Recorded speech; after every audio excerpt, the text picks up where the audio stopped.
Children living with HIV. This comes amid a turbulent period as external donor funding, which constitutes 66% of Kenya's HIV budget, faces uncertainties. Sheila Chelangat begins this bulletin tonight.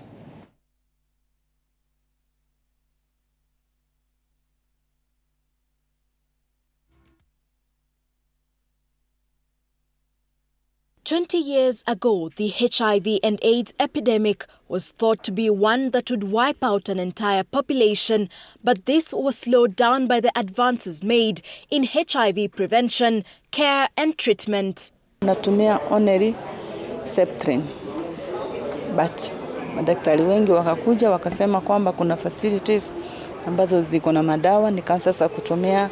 Tukaenda Mukumu Hospital, tukanunua dawa at 30,000 per month. Ndio nikakuja nikaanza kutumia.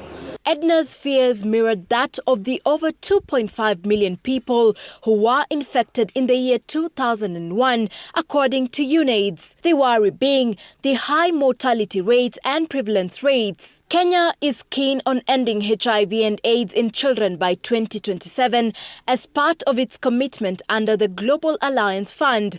This even as statistics indicate that as of 2022, 68,000 children of ages 0 to 14 were infected with HIV.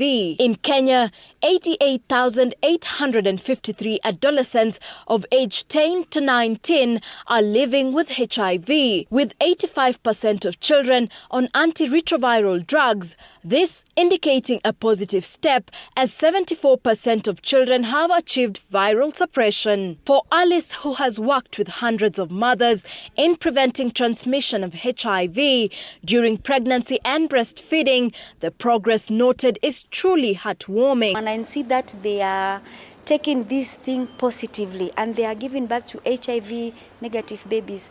I feel empowered. Yeah, I feel so good. However, challenges remain even as Kenya gears itself in ending pediatric HIV. How easy is it to give a child, a 4-year-old, there's a time they'd have to swallow a tablet. How easy is it to give a child multiple drugs at multiple times of the day?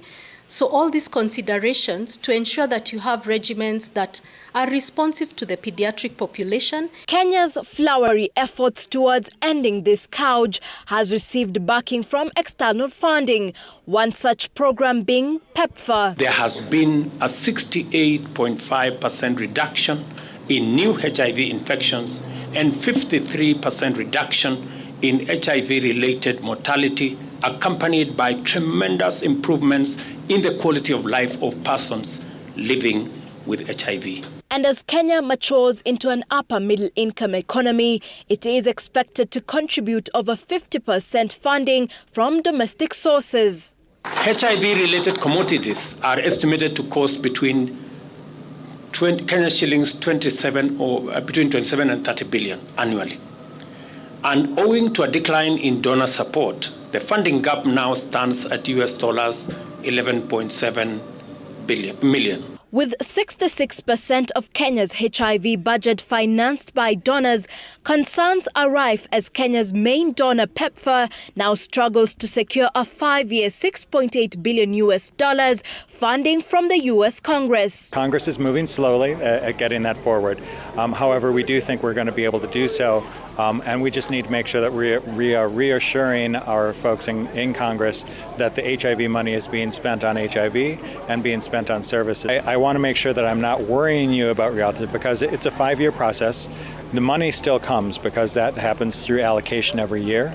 And so we do have that funding still coming. It's just the kind of framework by which the Congress sets that 5-year strategy.